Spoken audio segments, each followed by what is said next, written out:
Welcome friend, युक्ति IAS की इस ऑनलाइन प्लेटफॉर्म पर मैं अमर अरविंद आप लोगों का स्वागत करता हूं। आज 6 अगस्त है तो दैनिक जागरण के राष्ट्रीय संस्करण न्यूज़पेपर में आप लोगों के लिए प्रारंभिक परीक्षा पीटी मेंस और इंटरव्यू और इन कौन से टॉपिक को कवर किया गया, उसके मेन पार्ट और सब पार्ट दोनों पर हम लोग चर्चा करते हुए आगे बढ़ेंगे। जो भी महत्वपूर्ण न्यूज़ है उसको देखते चलेंगे।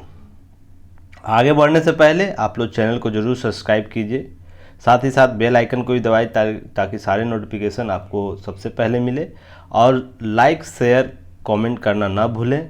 दोनों एस्पिरेंट जो न्यू और ओल्ड दोनों जो व्यूअर हैं, लिसनर हैं, सभी लोग हमारा सपोर्ट बनाए रखिए।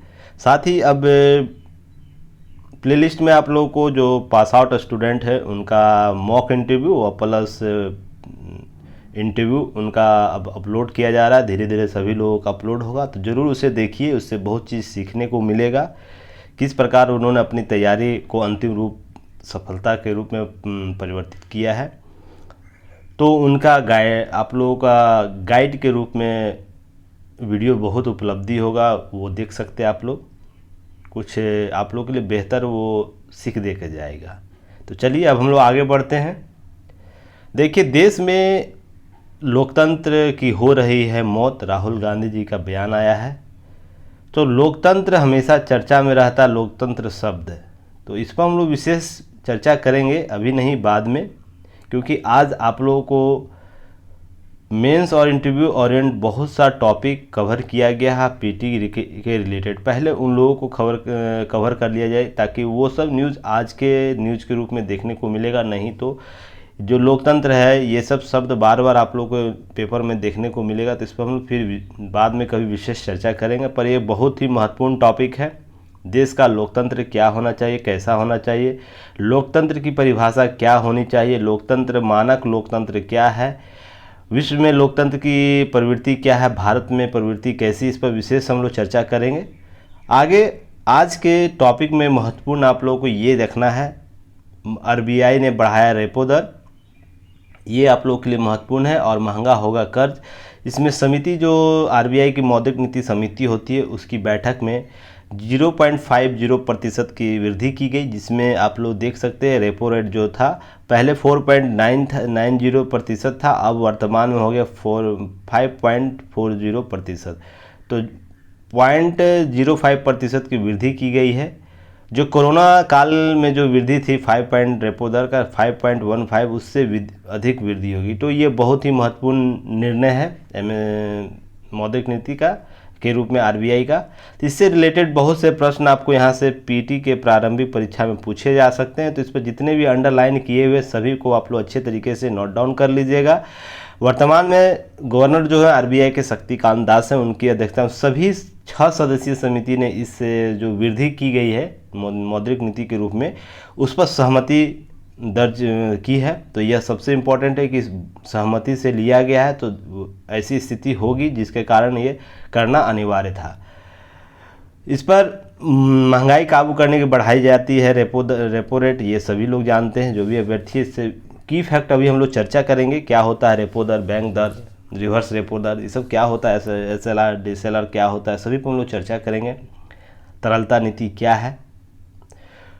तो आप लोग आज पीटी फैक्ट या प्रारंभिक फैक्ट के रूप में जितने भी अंडरलाइन किए हुए हैं प्लस ये नोट किया हुआ है सभी को आप लोग कवर कर लीजिएगा, ताकि एग्ज़ाम में आप लोगों को डायरेक्ट देखने को प्रश्न यहाँ से मिल जाए। चलिए हम इसके की नोट्स पर बात करते हैं। विस्तृत रूप से सारे चीज़ों को कवर कर दिया गया ताकि आने वाले जब भी आप मौद्रिक नीति आरबीआई का है तो इससे रिलेटेड टर्मिनोलॉजी को आप लोग ज़रूर याद रखिएगा। यह बार बार आप लोग को एग्ज़ाम में देखने को मिलेगा जब तक आप अंतिम चयन नहीं हो जाता है सिविल सर्विस सेवक के रूप में, वो यूपीएससी में हो या आप पीसीएस में हो, कहीं भी हो जाए आपका यह पीछा नहीं छोड़ेगा अंतिम समय तक। तो यह बहुत ज़रूरी है, तो इसे अच्छे तरीके से आप लोग आज कवर कर लीजिएगा। जैसे मौद्रिक नीति समिति क्या, एमपीसी, आरबीआई अधिनियम 1934 जिसका संशोधन 2016 में हुआ था, धारा 45ZB, तो याद रखिएगा धारा 45 आरबीआई एक्ट की धारा 45 के तहत केंद्र सरकार को 6 सदस्यीय मौद्रिक नीति का गठन करने का अधिकार है। तो एक्ट 1934 के तहत 2006 में संशोधन, धारा 45 ZB में कहा गया है कि मौद्रिक नीति समिति मुद्रास्फीति लक्ष्य को प्राप्त करने के लिए आवश्यक नीति दर निर्धारित करेगी। तो किसके लिए? मुद्रास्फीति लक्ष्य को संतुलित करने के लिए यह आवश्यक नीति दर अपना सकती है, यह 6 समितीय कमेटी के द्वारा। नेक्स्ट है, मौद्रिक नीति समिति के निर्णय बैंकों के लिए बाध्यकारी होती है। तो सबसे इम्पोर्टेंट है, ध्यान रखना, बैंकों के लिए बाध्यकारी होगी। यह इस बदलाव को कोई भी बैंक मानने से इनकार नहीं कर सकता है। तो यह सबसे इम्पोर्टेंट है, आप लोगों से प्रश्न यहाँ से पूछा जा सकता है और यूपीएससी में इस प्रकार के प्रश्न आपसे किए भी गए हैं। क्या बाध्यकारी है या अबाध्यकारी है, कोटेशन के रूप में। रचना इसकी कैसी होती है, ऐसे अर्थात जो समिति है, मौद्रिक समिति है, उसका मॉनेटरी पॉलिसी कमेटी जो है उसकी स्थापना कैसे होती है, रचना कैसे होती है। धारा 45 ZB के अनुसार ही इसके 6 सदस्य होंगे, जिसमें RBI गवर्नर इसके पदेन अध्यक्ष होंगे। मौद्रिक नीति का प्रभारी डिप्टी गवर्नर होगा, जो डिप्टी गवर्नर होता है वो भी इसके अध्यक्ष सदस्यों के रूप में शामिल। केंद्रीय बोर्ड द्वारा नामित बैंकों के अधिकारी होंगे। जो केंद्रीय बोर्ड होता है बैंकों का, उसमें नामित बैंकों के कुछ अधिकारी होंगे। साथ ही केंद्र सरकार द्वारा नियुक्त 3 व्यक्ति होंगे। तो ये 3 लोग होंगे इस तरह शामिल, 6 लोग हो गए, 6 लोग शामिल होते हैं। नोट आप लोग याद रखिएगा। इस प्रक्रिया के तहत अर्थशास्त्र, बैंकिंग या वित्त या मौद्रिक नीति के क्षेत्र में ज्ञान अनुभव रखने वाले सक्षम और निष्पक्ष व्यक्तियों को नियुक्त किया जाएगा, ऐसी अपेक्षा 45 ZB में किया गया है।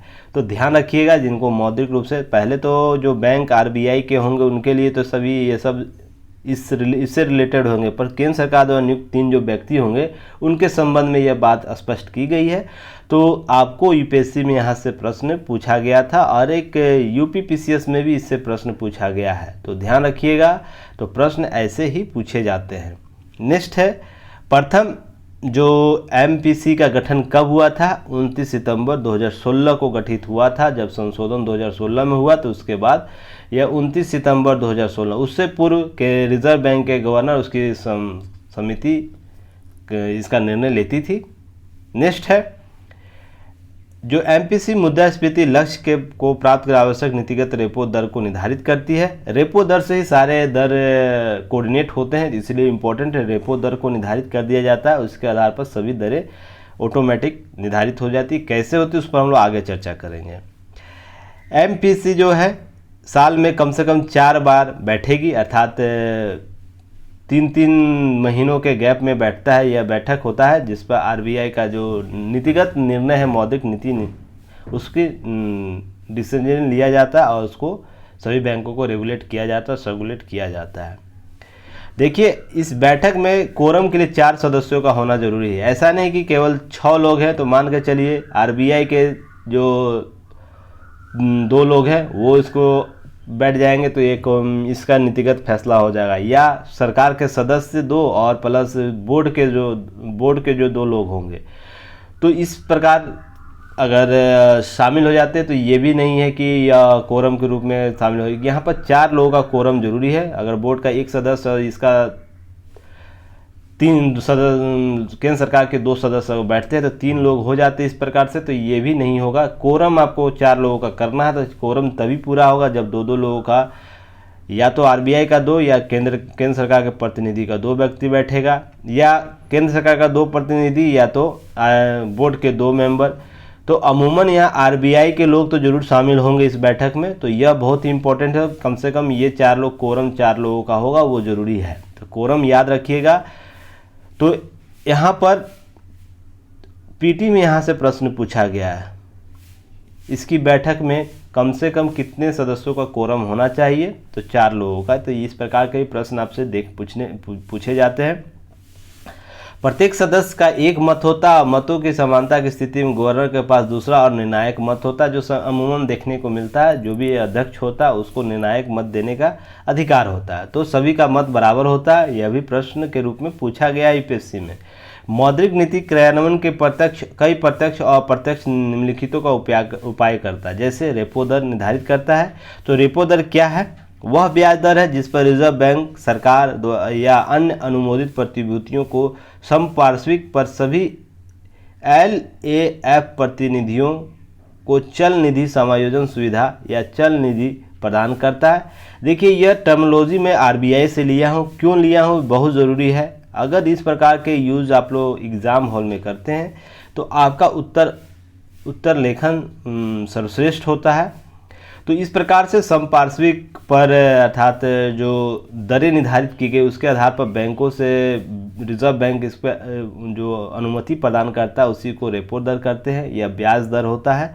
बैंक दर क्या होता है? वह दर जिस पर रिजर्व बैंक विनिमय बिलों या अन्य वाणिज्यिक पत्रों को खरीदने के लिए फिर से भुगतान करने के लिए तैयार होता है, अर्थात बैंक दर उस रूप से निर्धारित होता है। बैंक दर एक दंडात्मक दर के रूप में कार्य करती है। सबसे इम्पोर्टेंट है, देखिए यह आरबीआई में जो परिभाषित शब्द है उसको लेकर यहाँ लिखा गया है कि जब भी यह प्रश्न पीटी के रूप प्रश्न देखने को मिला है यूपीएससी में, यूपीएससी के प्रारंभिक परीक्षा में यह प्रश्न पूछा गया है कि बैंक दर क्या दंडात्मक दर है। और कोटेशन के रूप में जैसे ऑप्शन रहता है 1 2 3 4 ऑप्शन होता है, यूपीएससी के सभी आप लोग जानते होंगे। तो उसमें एक था क्या इसमें दंडात्मक दर है बैंक दर, तो यहाँ सही है। ये जो बैंकों द्वारा उनके आरक्षित निधि संबंधी आवश्यक आरक्षित नकदी निधि अनुपात और सांविधिक चल निधि अनुपात को पूरा नहीं कर पाने की स्थिति पर उन पर लगाई जाती है। तो इस प्रकार से आप देख सकते हैं बैंक दर जो आरबीआई अधिनियम 1934 की धारा 49 के तहत प्रकाशित की जाती है। तो यह भी आप लोगों को कभी पूछा जा सकता है। 49 जो एक्ट है उसके धारा 49 के तहत इस दर को एमएसएफ दर के अनुरूप किया जाता है। जब एमएस दर नीतिगत रेपो दर में परिवर्तन के साथ बदलती है तो स्वचालित रूप से यह बदल जाती है। जब रेपो दर बदलेगा तो बैंक दर भी बदलता है, एमएसएफ दर भी बदलेगा, सभी एक दूसरे से कोऑर्डिनेट है, तो यह भी बैंक दर के अनुपात में बदलेगा। अब आरक्षित नकदी निधि अनुपात जो जिसे CRR बोला जाता है शॉर्ट फॉर्म में, तो यह क्या, यह औसत दैनिक शेष है। देखिए इससे पहले तो प्रश्न ये पूछा जा सकता है औसत दैनिक शेष क्या है, तो CRR औसत दैनिक शेष होता है जो बैंकों को रिजर्व बैंक के पास अपनी निवल मांग और मियादी देयताओं जितना उनका देयता है उसके प्रतिशत के रूप में दूसरे पूर्ववर्ती पखवाड़े अर्थात जब उसको दूसरे पखवाड़े में उसको पूर्ति करना उसके अंतिम शुक्रवार तक बनाए रखना होता है के लिए आवश्यक है यह, जिसे रिजर्व बैंक के समय समय पर सरकारी राजपत्र में सृजित किया जाएगा।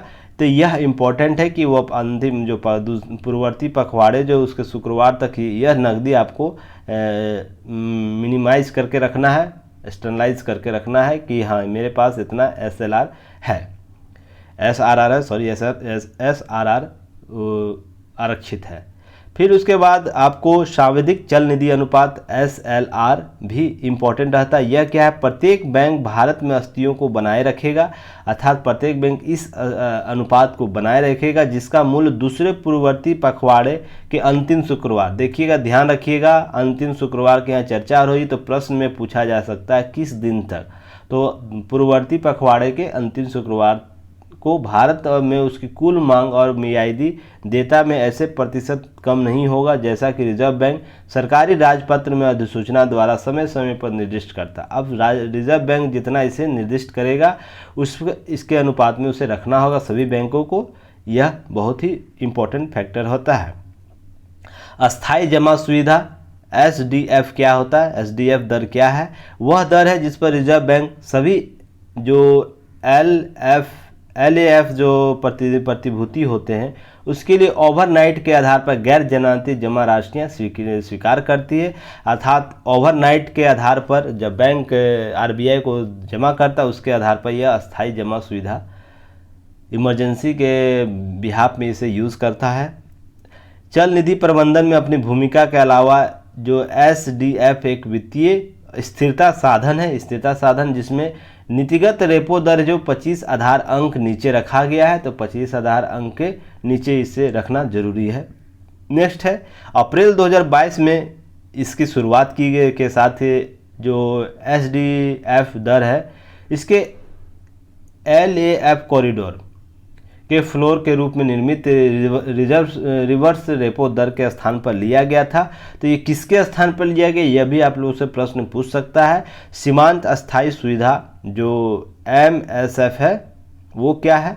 यह एक दंडात्मक कार्य है, दंडात्मक दर है। तो कौन कौन? बैंक दर और बैंक रेट और जो MSF है वो दोनों दंडात्मक दर है, जिस पर बैंक को एक पूर्व निर्धारित सीमा 2%, ध्यान रखिएगा कितना, 2% तक अपने सांविधिक चल निधि अनुपात जो SLR है उसके पोर्टफोलियो के उपयोग के लिए रिजर्व बैंक के से ओवरनाइट आधार पर उधार ले सकता है।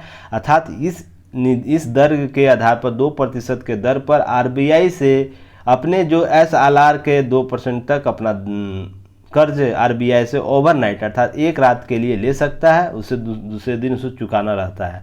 यह बैंक प्रणाली को अप्रत्याशित चल निधि झटकों के विरुद्ध एक सुरक्षा बल्ब के रूप में प्रदान करता है। तो प्रश्न यहाँ से पूछा गया है, सुरक्षा बल्ब अप्रत्याशित जो चल निधि झटके होते हैं अर्थात अप्रत्याशित मुद्रास्फीति के दौर में सुरक्षा बल्ब के रूप में कौन कार्य करता है? तो यही कार्य करता है। तो यहाँ से प्रश्न सीमांत अस्थायी सुविधा जो है यह कार्य करता है।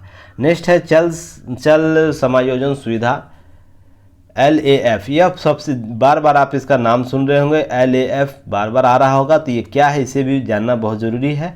LF रिजर्व बैंक के परिचालन को दर्शाता है। यह क्या है? रिजर्व बैंक के परिचालन को किस रूप से परिचालन कर रहा है मौद्रिक नीति का, उसे इस दिशा को दर्शाता है, जिसके माध्यम से बैंकिंग प्रणालियों में या चल निधियों में इंजेक्ट या अवशोषित करता है। अर्थात कभी भी इस प्रकार के जब मुद्रास्फीति होती है इसका परिचालन RBI करता है। इसमें ओवरनाइट के साथ साथ टर्म रेपो, देखिए ध्यान रखिएगा, टर्म रेपो, रिवर्स रेपो, नियत और साथ ही परिवर्तित दर पर दोनों आधार पर यह ले सकता है, या जो आधार अभी चल रहा है, रेट चल रहा है उसके आधार पर, या परिवर्तित दर पर। SDF को MS में शामिल किया जाता है, दोनों MSF जो है दोनों में के रूप में शामिल किया जाता है। तो यहाँ से प्रश्न पूछा गया है। इस प्रकार से आप लोग ध्यान रखें, बहुत ही महत्वपूर्ण टॉपिक है RBI का मौद्रिक नीति। इससे प्रश्न आपको बार बार देखने को मिलेंगे। साथ में जो LF कॉरिडोर क्या है, जिसमें आप लोगों को इसकी ऊपरी सीमा सीलिंग के रूप में सीमांत अस्थायी सुविधा दर को निचली सीमा फ्लोर के बीच के रूप में अस्थायी जमा सुविधा के रूप में स्थापित करता है, जिसमें कॉरिडोर के बीच नीतिगत रेपो दर है। तो LF कॉरिडोर जब भी पूछेगा तो यह है MSF दर जो है, और आपको SDF के बीच के जो स्थिति है उसको निर्धारित करने के लिए एक कॉरिडोर स्थापित किया गया, जिसे LAF कॉरिडोर का नाम के रूप में जानते हैं। आप एक टर्मिनोलॉजी बार बार सुनिएगा, जब भी मौद्रिक नीति के आएगा तो फाइनिंग ट्यूनिंग ऑपरेशंस के बारे में सुनिएगा, चर्चा आप लोग देखने को मिलता है। यह क्या है? यह एक आरक्षित निधि में बनाए रखने की अवधि के दौरान किसी भी अप्रत्याशित चल निधि परिवर्तन से निपटने के लिए मुख्य चल निधि परिचालन को फाइनल ट्यूनिंग परिचालन ओवरनाइट दीर्घकालिक परिपक्वता काल का सहारा लेता है। इसके लिए अलावा रिजर्व बैंक यदि आवश्यक हो तो 14 दिनों से अधिक दीर्घावधि परिवर्तन दरों पर रेपो और रिवर्स दर को नीलामी कर सकता है। अगर ऐसा रिजर्व बैंक को लगता है कि स्थितियां समान नहीं है तो रेपो और रिवर्स रेपो दर जो है उसे पुनः परिवर्तित करने के लिए फाइनल ट्यूनिंग ऑपरेशन कर सकता है। यह बहुत ही इम्पोर्टेंट टर्मिनोलॉजी के रूप में उपयोग किया जाता है। रिवर्स रेपो दर क्या है? वह ब्याज दर जिस पर रिजर्व बैंक अपने पात्रता या इस प्रकार से सापेक्ष बैंकों को संचालित और शोषित करने के लिए काम करता है। बैंक दर के बारे में भी आप लोगों को मैंने बताया ही था के तहत प्रकाशित कर जाती है, या रिपीट हो गया था कुछ इशू के कारण। अब नेक्स्ट आप लोग याद रखिएगा, खुले बाजार परिचालन OMO क्या है? खुले बाजार का परिचालन, इसमें बैंकिंग प्रणाली को टिकाऊ चल निधि अर्थात जो पैसों का लेन देन होता है उसे इंजेक्ट या अवशोषित करने के लिए रिजर्व बैंक सरकारी प्रतिभूतियों को एक मुश्त में खरीद बिक्री करता है या शामिल किया जाता है। जब ऐसे मुद्रास्फीति को कंट्रोल करने के लिए, पैसे को कंट्रोल करने के लिए, मनी को कंट्रोल करने के लिए रिजर्व बैंक एक साथ सरकारी प्रतिभूतियों को खरीद और बिक्री कर देता है, तो उसे खुले बाजार में परिचालन कहा जाता है। तो यह टर्मिनोलॉजी आप लोगों को बार बार देखने को मिलेगा, तो आप लोग सारे टर्मिनोलॉजी को अच्छे तरीके से राइट डाउन कर लीजिएगा। और ख़ासकर बैंक दर, रेपो दर, रिवर्स रेपो दर, SLR आपको ज़रूर याद रखना है। तो ये सब आप लोगों को बार बार प्रश्न पूछने को मिलता है। चलिए नेक्स्ट है, आप लोगों को न्यूज़ यहाँ से देखने को मिलेगा अभी। देखिए पीटी फैक्ट के रूप में यहाँ पर प्रश्न आपको देखने को पूछ सकता है, कौन लगातार तीसरी बार कॉमनवेल्थ में लगातार पदक जीते हैं। तो आपको इसमें अब बजरंग पुनिया का नाम है। तो कल इनका स्वर्ण पदक और साक्षी मलिक ने भी स्वर्ण पदक जीता है। तो इससे संबंधित आप लोगों को टेलीग्राम चैनल पर फोटो भी सेंड किया गया है उनसे रिलेटेड, तो आप लोग जरूर देखिए जाके। और दैनिक जागरण न्यूज एनालिसिस का जो न्यूज़पेपर का जो अंडरलाइन अगर पीडीएफ आप लोग चाहते हैं तो टेलीग्राम चैनल से जुड़ना होगा। वहाँ पर टेलीग्राम चैनल पर सारे मटेरियल आपको फॉरवर्ड किए जाते हैं। उसके लिए डिस्क्रिप्शन बॉक्स और कमेंट बॉक्स दोनों जगह आप लोगों को लिंक दिया रहता है, तो आप लोग वहाँ से ज्वाइन कर सकते हैं। देखिए बहुत ही महत्वपूर्ण एक न्यूज़ आप लोग के लिए यह है, मेंस और इंटरव्यू ओरिएंट से।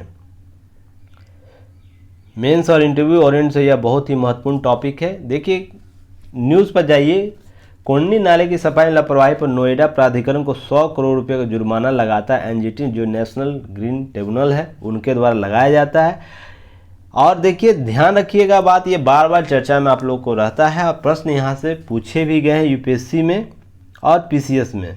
ध्यान रखिएगा पीसीएस के और वो जितने भी ऑल कम्पिटिटिव एग्ज़ाम है इसके जो स्टैटिक्स पार्ट है उससे प्रश्न पूछे जाते हैं। तो यह बहुत ही महत्वपूर्ण है, इसको हम लोग की फैक्ट के रूप में देख लेते हैं। एनजीटी की स्थापना कब हुई, इसकी संरचना क्या है, यह बहुत ही महत्वपूर्ण, ताकि आगे आप लोग के एग्जाम जब भी यह टॉपिक आए तो आप लोग कवर कर लें। इसकी स्थापना ध्यान रखिएगा 11 अक्टूबर 2010 को राष्ट्रीय हरित अधिकरण अधिनियम नेशनल ग्रीन ट्रिब्यूनल एक्ट 2010 के तहत किया गया है। तो ध्यान रखिए 2010 के तहत किया गया 18 अक्टूबर को। एनजीटी की स्थापना के साथ भारत में एक विशेष पर्यावरण न्यायाधिकरण स्पेशल जो इन्वायरमेंटल ट्रिब्यूनल है उसे स्थापित किया गया। और यह विश्व का तीसरा ऐसा देश, पहला विकासशील देश, ध्यान रखिएगा तृतीय ऐसा थर्ड ऐसा देश है विश्व में, और प्रथम फर्स्ट विकासशील देश है। तो कितनी बड़ी उपलब्धि भारत सरकार वर्ष 2010 में की थी। जो पर्यावरण को संतुलित करने से संबंधित, पर्यावरण से संबंधित जो भी चीज़ें मैच हो रही उसे संतुलित करने के लिए यह ट्रिब्यूनल स्थापित किया गया था। इससे पहले केवल ऑस्ट्रेलिया और न्यूजीलैंड, याद रखिएगा ऑस्ट्रेलिया और न्यूजीलैंड ने ही ऐसे निकाय की स्थापना की थी।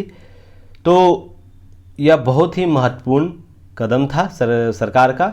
एनजीटी की स्थापना मुख्य उद्देश्य पर्यावरण संबंधी मुद्दों को तेजी से निपटान करना, जिससे देश की अदालतें लगे मुकदमों के बोझ को कुछ कम किया जा सके।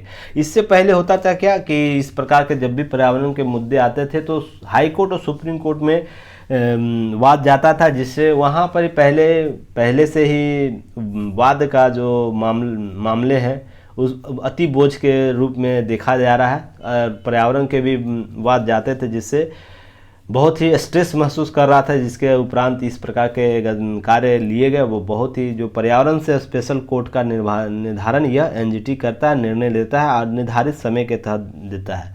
देखिए पीटी फैक्ट में यह पूछा जा चुका है ऑस्ट्रेलिया और न्यूजीलैंड के संदर्भ में कौन तृतीय राष्ट्र है। तो इस प्रकार से आप लोग ध्यान रखिएगा, प्रश्न ऐसे यहाँ से पूछे जाते हैं। एनजीटी का मुख्यालय दिल्ली में है, और जबकि 4 क्षेत्रीय कार्यालय भोपाल, पुणे, कोलकाता में है, और चेन्नई में है। तो आपको चारों जगह आपको मिल जाएगा। एक पुणे यहाँ है, भोपाल यहाँ है, चेन्नई यहाँ है और कोलकाता यहाँ। तो पूरे देश में आपको मिल जाएगा। और दिल्ली आपको यहाँ पर है, दिल्ली मेन जो दिल्ली ऊपर है राजधानी देश का। तो सभी जगह आपको इसके क्षेत्रीय कार्यालय मिल जाएंगे, पर मुख्यालय आपको दिल्ली में है। इससे भी प्रश्न कॉम्पिटिटिव एग्जाम में पूछे जा चुके हैं। लास्ट में हरित जो अधिकरण अधिनियम के अनुसार एनजीटी के लिए गए यह अनिवार्य है कि उसके पास आने वाले पर्यावरण सभी मुद्दे निपटान 6 माह के भीतर किया जाना है। तो यहाँ अनिवार्यता निर्धारित की गई है कि 6 माह के अंदर एनजीटी में जितने भी मामले आएंगे उसका निपटान कर देना है। तो कितना त्वरित रूप से इसका निष्पादन करना वादों का, यह सबसे इम्पोर्टेंट है एनजीटी, इसलिए एनजीटी इतना सफल हुआ है। संरचना क्या है? एनजीटी के अध्यक्ष, न्यायिक सदस्य, विशेषज्ञ सदस्य शामिल होते हैं। वे 3 वर्ष की अवधि या 65 वर्ष की आयु जो भी पहले हो तक पद पर रहेंगे और पुनः नियुक्ति के पात्र नहीं होंगे। तो प्रश्न यहाँ यूपीएससी में प्रश्न पूछा गया है, एनजीटी के जो अध्यक्ष होंगे क्या वो पुनः नियुक्ति के पात्र होते हैं? तो आप लोग कमेंट बॉक्स में बताइए क्या कौन कौन से ऐसे पद है जो पुनः नियुक्ति के पात्र नहीं होते हैं।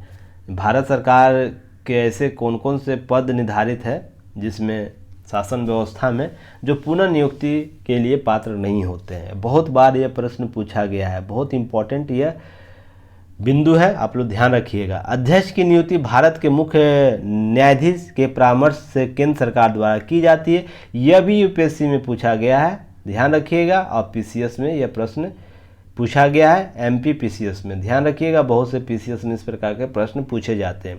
न्यायिक और विशेषज्ञ सदस्यों की नियुक्ति के लिए केंद्र सरकार द्वारा एक चयन समिति बनाई जाती है। न्यायिक और विशेषज्ञ सदस्यों की नियुक्ति जो की जाती है एनजीटी में, उसके लिए केंद्र सरकार द्वारा एक चयन समिति बनाई जाएगी, जिसमें यह आवश्यक कि अधिकरण कम से कम 10 और अधिकतम 20 पूर्वकालिक न्यायिक सदस्य एवं विशेषज्ञ सदस्य होंगे, अर्थात कुल 30 सदस्यों का एक चयन समिति होगा, जिसका एनजीटी के कुल सदस्यों का निर्धारण करता है। ऐसे महत्वपूर्ण फैक्ट आप लोगों को देखने को मिल जाएगा। शक्तियों और प्राधिकरण क्षेत्र क्या है, इसकी शक्तियाँ, प्राधिकार क्षेत्र क्या है। अधिकरण का न्याय क्षेत्र बेहद विस्तृत है। यह उन सभी मामलों की सुनवाई कर सकता है जिसके प्रत्यक्ष या अप्रत्यक्ष रूप से पर्यावरण शामिल है। वो ऐसा कोई भी कार्य गतिविधि जिसमें पर्यावरण शब्द शामिल हो जाएगा, उसमें यह अधिकरण के कार्य क्षेत्र या क्षेत्राधिकार में आ जाएगा। उससे रेगुलेट शक्तियों का प्रयोग एनजीटी कर सकता है। वो जल हो, भूमि हो या वायु हो, तीनों सेक्टर में जो भी यह पर्यावरण से रिलेटेड आएगा वहाँ पर यह काम करेगा। ध्यान रखिएगा। और पर्यावरण से संबंधित कानूनी अधिकारों को लागू करना भी इसके अधिकार क्षेत्र में शामिल आता है। साथ ही अक्टूबर 2021 में ध्यान रखिएगा, सर्वोच्च न्यायालय के नेशनल ग्रीन ट्रिब्यूनल के एक विशिष्ट मंच के रूप में घोषित करते हुए कहा कि वह देश भर में अपने पर्यावरण मुद्दे को उठाने के लिए स्वतः संज्ञान लेने की शक्ति संपन्न है। देखिए, ध्यान रखिएगा, यह प्रश्न अभी नहीं आया है, पर आने वाले एग्जाम में आप लोगों को प्रश्न पूछ सकता है कि स्वतः संज्ञान एनजीटी का अधिकार इसे कब प्राप्त हुआ। तो अक्टूबर 2021 में सर्वोच्च न्यायालय ने यह फैसला दिया कि नेशनल ग्रीन ट्रिब्यूनल को भी यह अधिकार है कि पर्यावरण संबंधित ऐसे कोई भी मुद्दे हो तो स्वतः संज्ञान, स्व मोटो की शक्ति उसे प्राप्त होगा। तो स्वतः संज्ञान ऐसा एक टर्मिनोलॉजी होता है जो न्यायालय, वो सुप्रीम कोर्ट हो, हाई कोर्ट हो, उसके न्यायाधीश ऐसे सार्वजनिक मामलों पर स्वतः संज्ञान लेते हुए उस वाद को अपने बेंच में बुला सकते हैं। तो किसी मुद्दे पर लिया गया निर्णय जिससे आप उसे न्यायालय के पटल पर ला सकते हैं और उससे संबंधित जो भी गतिविधि हो, न्यायालयीय गतिविधि, उसका परिचालन कर सकते हैं। जो भी इससे प्रताड़ित होगा उसके संदर्भ में आप अपने निर्णय को दे सकते हैं। तो स्वतः संज्ञान में यही टर्मिनोलॉजी यूज होता है। तो ये आप लोग को आने वाले एग्जाम में ये प्रश्न जरूर देखने को मिल जाएगा। सर्वोच्च न्यायालय के अनुसार नेशनल ग्रीन ट्रिब्यूनल की भूमिका केवल न्याय निर्णय तक सीमित नहीं है। देखिए, केवल न्याय देना ही सीमित नहीं है, ट्रिब्यूनल को कई अन्य महत्वपूर्ण भूमिकाएं भी निभानी होगी जो प्रकृति के निवारक, सुधारात्मक और उपचारात्मक हो सकते हैं। यह सर्वोच्च न्यायालय ने अपने विभिन्न डिसीजन डिक्री में यह कहा है। तो यह बहुत ही महत्वपूर्ण है। दंडात्मक कार्य तो लगाता ही है, साथ ही साथ यह निवारक, सुधार करने के विकल्प दे सकता है या उपचारात्मक के रूप में भी कार्य कर सकता है। ऐसे वैधानिक न्याय होने के कारण एनजीटी के पास अपीलीय क्षेत्राधिकार है जिसके तहत वह सुनवाई कर सकता है। जैसे सुप्रीम कोर्ट, हाई कोर्ट का अपीलीय क्षेत्राधिकार है, वैसे इसके पास भी, एनजीटी के पास भी अपीलीय क्षेत्राधिकार है। जैसे क्या कर सकता है अपीलीय क्षेत्राधिकार के रूप में, तो नागरिक प्रक्रिया संहिता 1908 जो कोड ऑफ सिविल प्रोसीजर जो 1909 का जो एक्ट है, उल्लिखित न्यायिक प्रक्रिया का पालन करने के लिए एनजीटी बाध्य नहीं है। ध्यान रखिएगा, इसके अतिरिक्त जो भी चीज़ें हैं उसके लिए अपीलीय क्षेत्राधिकार वो कर सकता है। बस आपको जो उसमें न्यायिक प्रक्रिया, जो हाई कोर्ट और सुप्रीम कोर्ट का जो न्यायिक प्रक्रिया है, हाई कोर्ट और सुप्रीम कोर्ट का जो न्यायिक प्रक्रिया जो डिफाइन किया गया है नागरिक प्रक्रिया संहिता में, उसके कार्य गतिविधि को छोड़कर सारे अपीलीय क्षेत्राधिकार को वो कर सकता है। ध्यान रखिएगा, ये आप लोग को टर्मिनोलॉजी याद रखना है। किसी भी आदेश निर्णय अधिकरण को देते समय यह आवश्यक है कि एनजीटी उस पर सतत विकास, सस्टेनेबल डेवलपमेंट, निवारक और प्रदूषक भुगतान या पोल्यूटेड पे आदि सिद्धांत को लागू करेगा। यह 3 सिद्धांत जरूर याद रखिएगा आप लोग। अपने निर्णय या अधिकरणों या डिक्री जो आदेश जारी करता है उस पर एनजीटी इन 3 सिद्धांतों को वनस्पत लागू अपनाएगा, यह अपेक्षा की जाती है।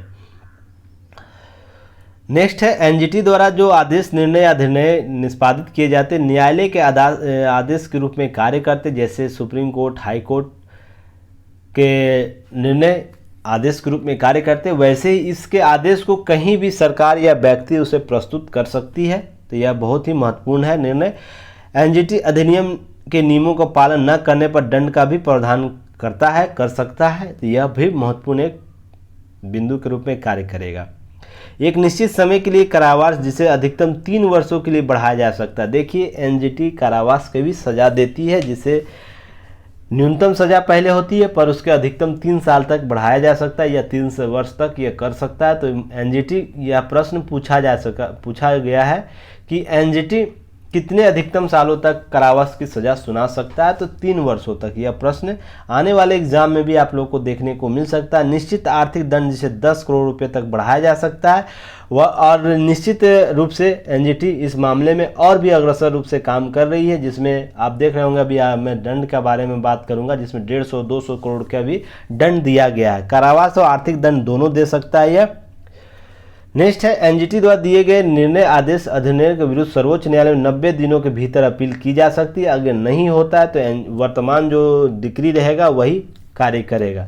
3 महीने के अंदर सर्वोच्च न्यायालय के अंदर आप एनजीटी के दिए गए फैसले, अपील, निर्णय के अधीन आप जा सकते हैं। कोई भी व्यक्ति जा सकता है, संस्था जा सकता है जिसके विरुद्ध एनजीटी निर्णय देता है।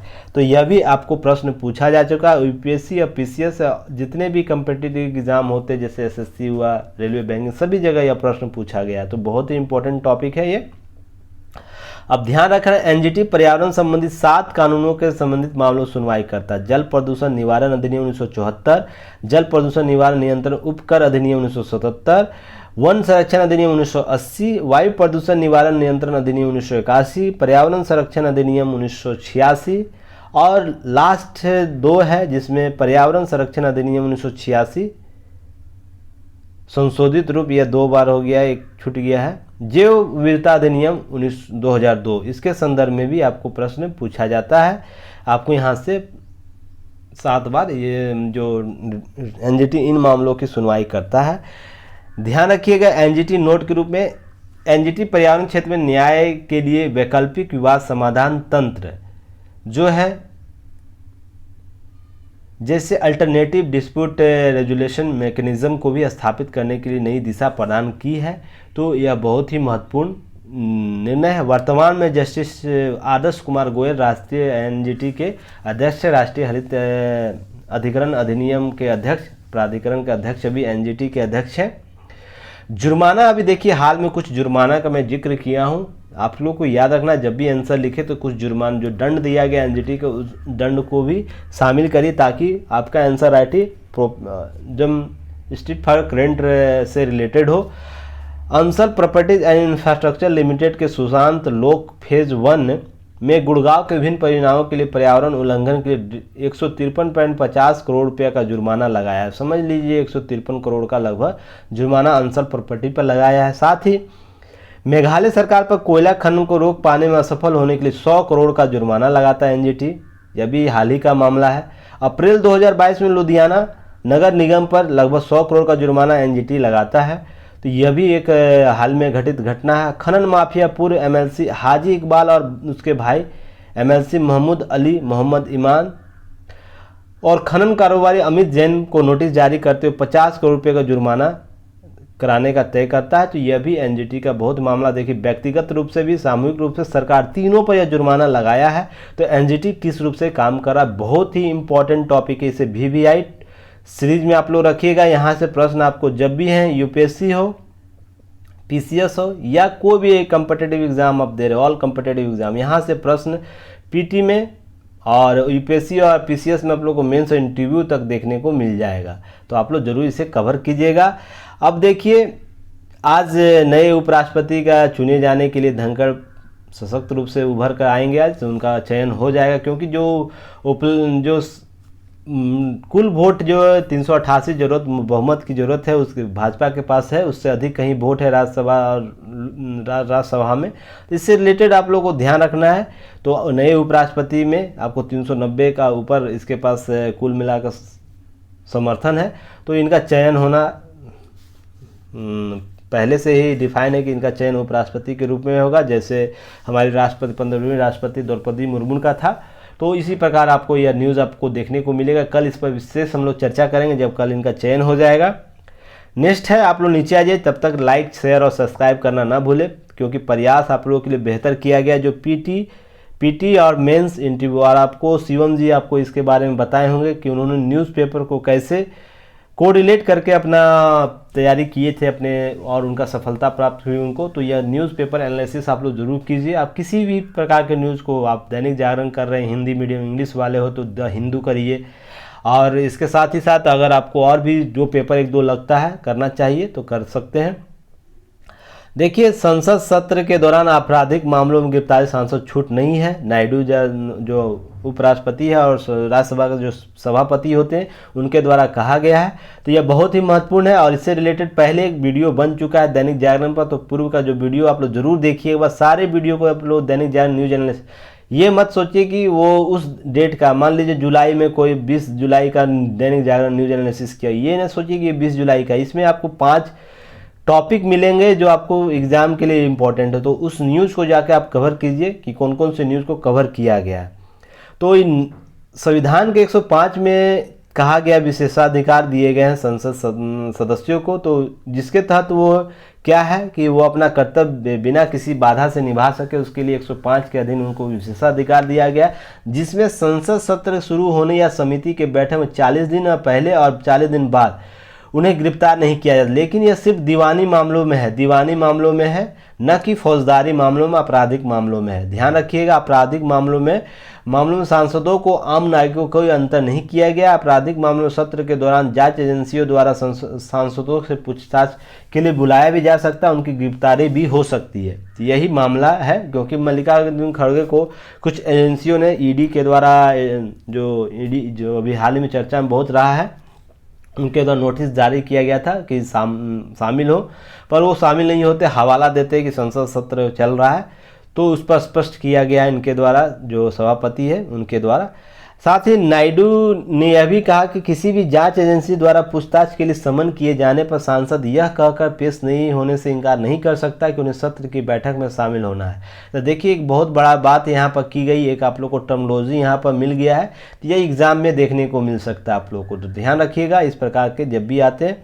और वह एजेंसी के पेशी के लिए नई तिथि का अनुरोध जरूर कर सकता है, पर वो सांसद जो भी होंगे वह व्यक्ति उस एजेंसी, मान लीजिए सीबीआई कोई किसी को समन जारी करता है, या ईडी करता है, या सीबीसी करता है, या लोकपाल करता है, किसी प्रकार की एजेंसी जो सांसद को नोटिस जारी कर रहा है, समन जारी कर रहा है कि वो हम आके सहयोग करे जांच में, तो अनुरोध कर सकता है संसद सत्र के दौरान कि सांसद की, अभी नहीं बाद में आप हमें बुला सकते हैं संसद सत्र के दौरान। अब वो माने या ना माने वो अलग फैक्टर होगा, पर यह अनुरोध जरूर कर सकती है। तो ये आप लोगों को टर्मिनोलॉजी याद रखना है। देखिए, राजनीति में अपराधीकरण, यह भी एक महत्वपूर्ण आप लोगों को पॉलिटी पेपर के रूप में, जीएस के पेपर या जिनका ऑप्शनल पेपर है, लोक प्रशासन है, सभी में आपको यह काम देगा। इस पर नेक्स्ट डे कभी भी वीडियो आएगा, न्यूज़ आएगा तो उस पर वीडियो बनाऊंगा, क्योंकि यह बहुत ही विस्तृत टॉपिक है। अगर इस पर लिया जाए तो कम से कम 20 मिनट इसी पर चर्चा हो जाएगी। तो आज का वीडियो बहुत लंबा हो जाएगा, तो हम लोग नेक्स्ट कभी इस पर चर्चा करेंगे। हालांकि इससे पहले एक बार राजनीति पर अपराधीकरण से संबंधित टॉपिक को कवर किया जा चुका है दैनिक जागरण में, तो आप लोग जाकर वहाँ जरूर देख सकते हैं। यह फैसला 2018 की नोट्स बस आप लोग याद रखिएगा। 2018 के एक फैसले में सुप्रीम कोर्ट के 5 सदस्यीय संविधान पीठ ने सर्वसम्मति से फैसला सुनाया कि सभी प्रत्याशियों को चुनाव के पूर्व आयोग के समक्ष अपनी आपराधिक पृष्ठभूमि घोषणा करनी चाहिए। तो ये 2018 का मामला है, तो यह आप लोग को ध्यान रखना। इससे रिलेटेड कुछ न्यूज आप लोग को देखने को मिलेगा। देखिए, एक न्यूज़ है, जब लास्ट 2 या 3 या 4 दिन पहले का न्यूज़ कवर किया गया दैनिक जागरण न्यूज एनालिसिस, जिसमें कैदियों से संबंधित सुधार, मामलों से संबंधित सुधार सुप्रीम कोर्ट और प्रधानमंत्री के द्वारा भी किया गया था। उसी में देखिए, सुप्रीम कोर्ट ने यह बोला क्या, जो 10 से 20 वर्ष तक सजाप्ता जो सज़ा काट चुके हैं, जो नॉर्मल केसों में होते हैं, उनको रिहाई करने संबंधित कार्य गतिविधि ऐसा उपाय किया जाना चाहिए, ढूंढना चाहिए, ताकि जो मामले हैं, वाद है, उसको निपटान जल्दी से किया जा सके। और एक रिपोर्ट आप लोग देखिएगा, जैसे मध्य प्रदेश राजस्थान में अभी भी बड़ी संख्या में 20 से 30 साल पहले आपराधिक मामले लंबित हैं, उनका अभी तक ट्रायल ही स्टार्ट नहीं हुआ है। तो यह बहुत इंपॉर्टेंट है। जैसे मैंने उस दिन आप लोगों को बताया था MP में कैसी स्थिति है इससे संबंध में, तो आप लोग इन सब चीज़ों को ऐड करते जाना है। ध्यान रखिए यहाँ पर एक चीज़ और भी आप लोग को याद है कि अमेरिका, ऑस्ट्रेलिया समेत 6 देशों ने दिखाई तेजस लड़ाकू विमानों में रुचि। जो हिंदुस्तान एरोनॉटिक्स लिमिटेड द्वारा निर्मित किया गया है तेजस, उसे खरीदने के लिए इच्छा जाहिर किया है, जिसमें इंडोनेशिया, फिलीपींस, ऑस्ट्रेलिया, अमेरिका समेत कुल 7 देश है, जिसमें मलेशिया ने इसमें अपने अल्टीमेट में शामिल भी कर लिया है। तो देखिए राज्यसभा में एक संसद में एक प्रश्न पूछा गया, तो उसी के उपलक्ष्य में यह जानकारी दी गई है, जिसमें 2020-21 में लगभग 1,83,778 करोड़ रुपये के सैन्य उपकरणों की खरीद के लिए आवश्यक स्वीकृति MOU सैद्धांतिक मंजूरी दी गई है इसके संदर्भ में। तो आप लोग को फैक्ट यहाँ से याद रखना है। तो आप लोग को PT फैक्ट के रूप में पूछ सकता है, तेजस विमान के लड़ाकू विमानों में किन किन देशों ने समझौता ज्ञापन किया है। तो यह सब प्रश्न पूछा जा सकता है। नेक्स्ट है, नीचे आइए। तब तक लाइक शेयर सब्सक्राइब रुकना नहीं चाहिए, सपोर्ट बनाए रखिए। हम लोग बहुत ही मोटिवेट होकर काम कर रहे हैं, धीरे धीरे और भी हम लोग बेहतर रूप से उभर कर सामने आएंगे। उससे पहले आप लोगों का सपोर्ट बहुत ज़रूरी है। और जो भी हमारे एक ग्रुप बनाया गया, जो भी हमारे सक्सेस स्टूडेंट है जिन्होंने विभिन्न प्लेटफॉर्म पर अपना सक्सेस स्टोरी शेयर किया है, तो उनसे रिलेटेड एक टेलीग्राम चैनल बनाया गया, जिसमें सभी लोगों को जुड़ने का अनुग्रह मैं करता हूं, ताकि उनका मोटिवेशन आपको मिल सके, उनके अधीनस्थ कार्य कर सके और अपनी तैयारी को और बेहतर तरीके से अंतिम परिणाम तक पहुंचा सके। देखिए एक आर्टिकल है, यह चीन की अकड़ ढीली करने का समय है। तो यह आर्टिकल आज जरूर पढ़िएगा, इससे आपको चीज़ों को समझ में आएगा कि चीन की रवैया क्या है ताइवान के संदर्भ में। हालांकि ताइवान के संदर्भ में जो पहले था मैंने चर्चा कर चुका हूं, फिर भी आप लोग इन सब चीज़ों को देखते रहिएगा, ताकि कुछ कुछ की पॉइंट आप लोग ऐड करते रहिए। नेक्स्ट है, यह आप लोग आज जरूर पढ़िएगा, वैश्विक आतंकवाद का बदलता परिदृश्य आर्टिकल है, बहुत महत्वपूर्ण। आतंकवाद के संदर्भ में विभिन्न डायग्राम को स्पष्ट किया गया है, तो इसे जरूर देखिएगा आर्टिकल के रूप में। नेक्स्ट है, 2,000 रुपये तक बढ़ सकती है होम लोन की कीमत। तो जो रेपो रेट बढ़ा है उसके संदर्भ में लोनों की वृद्धि होगी, तो इससे की फैक्ट को जरूर आप देख सकते हैं। नेक्स्ट हम लोग बात करेंगे, नीचे वही ताइवान अमेरिका का है। तो आप लोग कॉमनवेल्थ गेम से रिलेटेड की नोट्स जो है बनाते रहिए। लास्ट जो होगा कॉमनवेल्थ का लास्ट डे, उस दिन सारे न्यूज़ को कवर कर लिया जाएगा, किसे क्या मिला है, कितने पदक प्राप्त हुए। अभी अगर किया जाएगा तो फिर चेंज हो जाएगा, इसलिए कोई फ़ायदा नहीं है इसे करने के लिए। आज की न्यूज़ में इतना ही। नेक्स्ट हम लोग फिर कल बात करेंगे।